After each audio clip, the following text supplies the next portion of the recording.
Je lis du livre d'Exode, chapitre 32, au verset 15, ce qui suit. Moïse retourna et descendit de la montagne, les deux tables du témoignage dans sa main. Les tables étaient écrites des deux côtés. Elles étaient écrites de l'un et de l'autre côté. Prions. Moïse est toujours sur la montagne et il descend vers la plaine où se trouve le peuple. Notre Seigneur, tandis qu'il descend, des pensées l'habitent. Il est difficile pour lui de concevoir, de comprendre que le peuple ait pu faire toutes ces choses. Alors que nous allons étayer ce que nous venons de lire, merci de nous diriger dans toute la compréhension, nous t'en prions. Au nom de Jésus et pour ta gloire éternelle.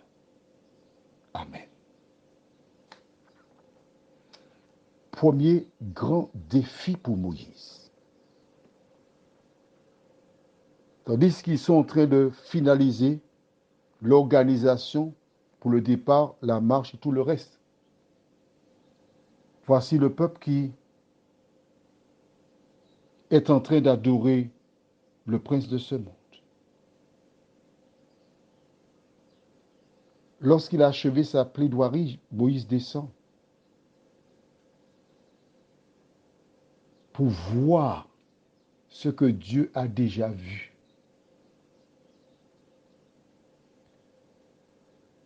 Il a en main les tables écrites par Dieu.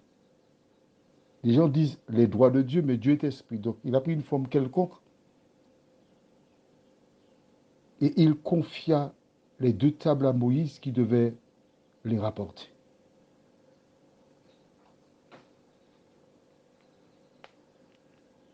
Beaucoup de pensées accaparent ces pensées, lui viennent à l'esprit. Il ne sait pas ce qui s'est passé, mais il descend. Il espère qu'il saura.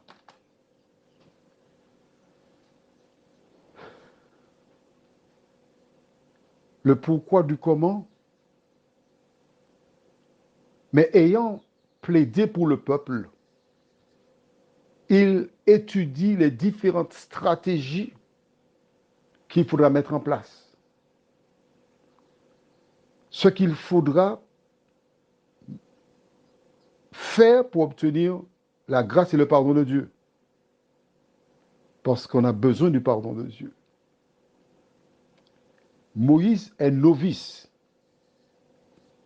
La gestion de ce type de problème, il n'a pas les clés. C'est nouveau pour lui.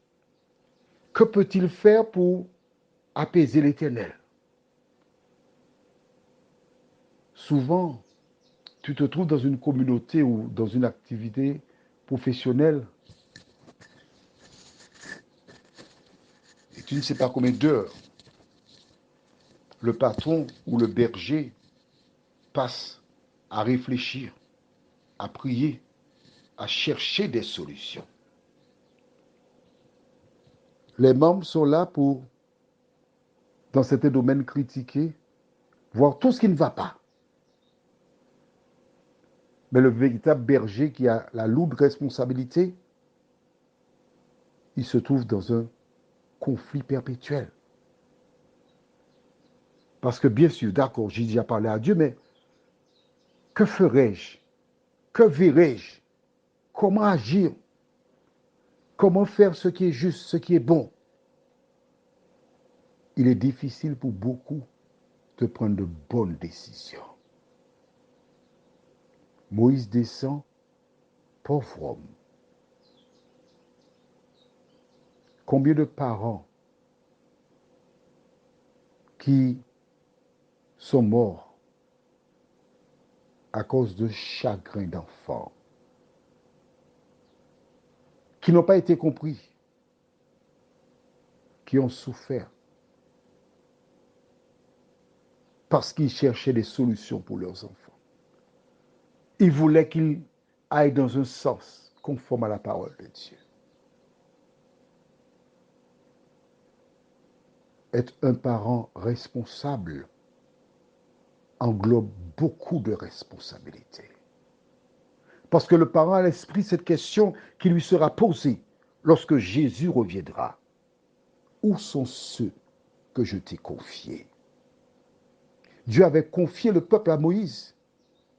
C'est pourquoi il lui dit, ton peuple que tu as fait sortir du pays d'Égypte, tu as cette responsabilité-là. Que fera Moïse? Nous le découvrirons. Mais avant de découvrir, je voudrais te rappeler, nous avons vu le Moïse qui descend de la montagne n'a rien à voir avec le Moïse de Nombres chapitre 21 dans l'épisode des serpents qui mordaient ceux qui avaient péché. Prions. Seigneur, le Moïse de Nombres 21 qui était plus âgé, plus mature, plus expérimenté, c'est à lui que nous devons ressembler. Comme beaucoup de parents, jeunes parents, nous commettons des erreurs, mais au fil du temps, la sagesse nous permet d'agir autrement. Merci de continuer de bénir ton peuple. Merci de nous diriger dans le vert pâturage, nous t'en prions. Au nom de Jésus et pour ta gloire éternelle. Amen. Je te souhaite une bonne nuit et dès demain, nous commencerons le mois de mai, si Dieu veut.